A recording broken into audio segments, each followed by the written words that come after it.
बात 1979 की है। उत्तर प्रदेश में इटावा जिले के उसराहार थाने में एक आम दिन जैसी चहल पहल थी। तभी वहां एक बुजुर्ग किसान पहुंचा। थाने में घुसते ही दिखे सबसे पहले सिपाही से कहा, साहब मेरा बैल चोरी हो गया है। सिपाही ने उसकी बातों पर ध्यान नहीं दिया। वो किसान दरोगा के पास पहुंचा, अपनी बात दोहराई। दरोगा ने बात तो पूरी सुनी लेकिन रिपोर्ट नहीं लिखी।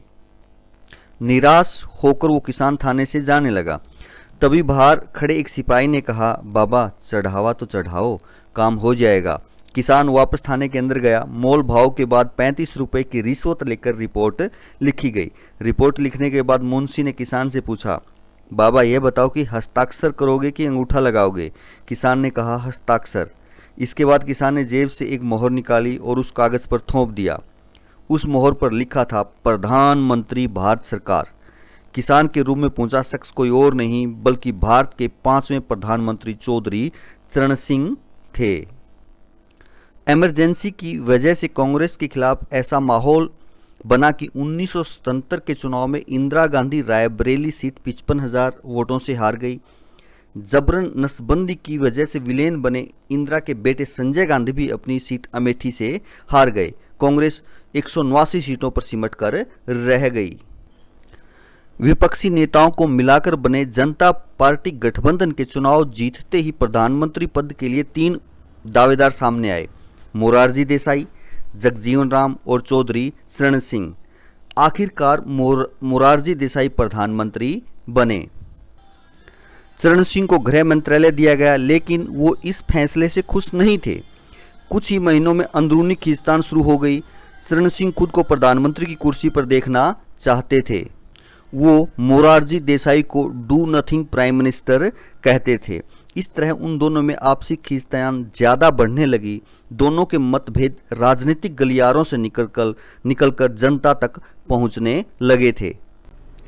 इतिहासकार रामचंद्र गुहा अपनी किताब इंडिया आफ्टर गांधी में लिखते हैं, मतभेदों के बीच चरण सिंह ने देसाई के बेटे कांति देसाई पर कई आरोप लगाए।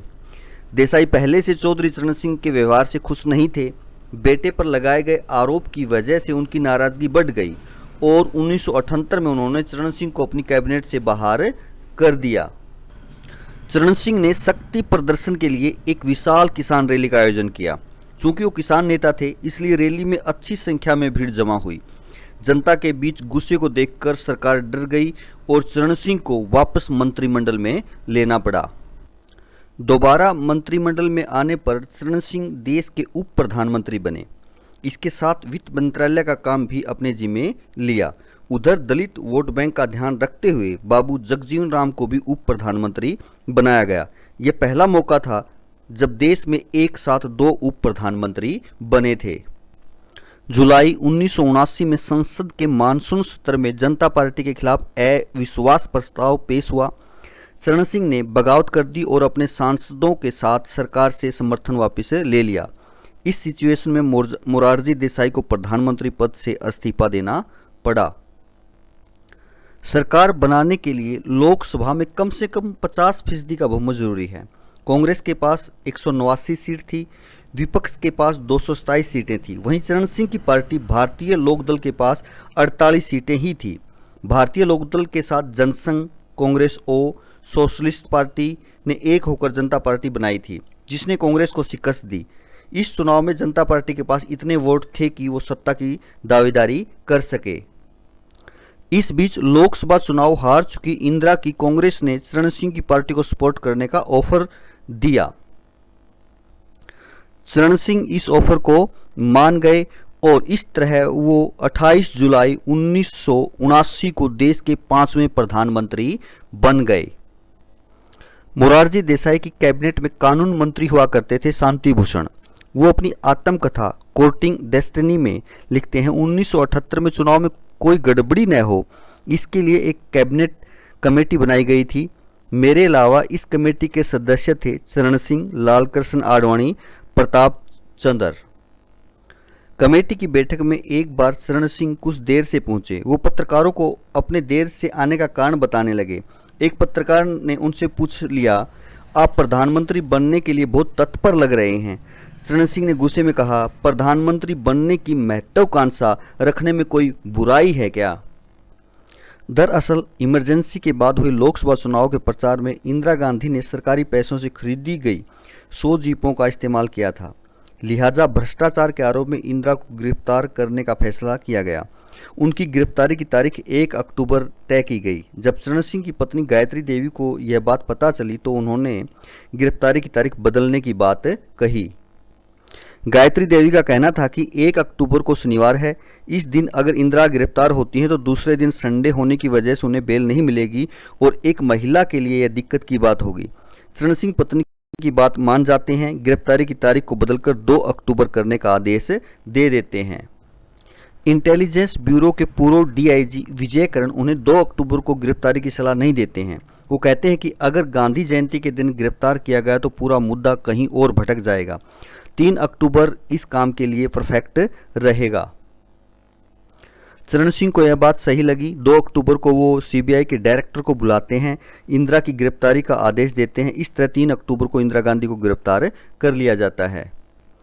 28 जुलाई 1979 को चौधरी चरण सिंह कांग्रेस और सीपीआई के समर्थन से ही पीएम बन पाए थे। तत्कालीन राष्ट्रपति संजीव रेड्डी ने उन्हें 20 अगस्त तक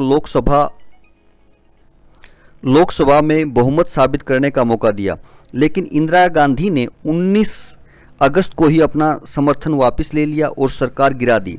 इसके बाद वे कार्यवाहक पीएम बने रहे।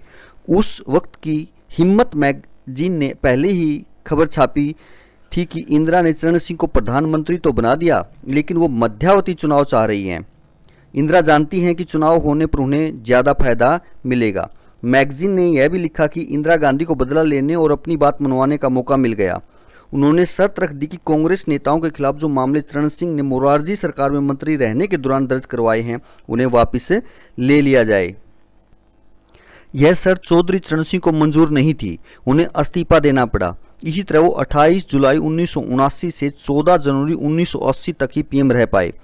केवल 5.5 महीनों तक ही चौधरी चरण सिंह पीएम के पद पर रहे। इस दौरान संसद का कोई भी सत्र नहीं होने पाया, इस वजह से वो संसद में अपनी हाजिरी नहीं दे पाए। इस तरह भारत के एकमात्र पीएम बन गए जिन्होंने संसद का सामना नहीं किया। चौधरी चरण सिंह संत कबीर के अनुयायी थे। उन्हें कबीर के तकरीबन सभी दोहे याद थे। वो धोती कुर्ता पहनना पसंद करते थे और हाथ में एक पुरानी HMT की घड़ी बांधते थे। सिगरेट तंबाकू से हमेशा दूर रहे। ऐसे लोगों को चुनाव लड़ने के लिए टिकट भी वो नहीं देते थे। उन्हें क्रिकेट से सख्त नफरत थी। कहते थे कि क्रिकेट देश के युवाओं को निकम्मा बना देता है।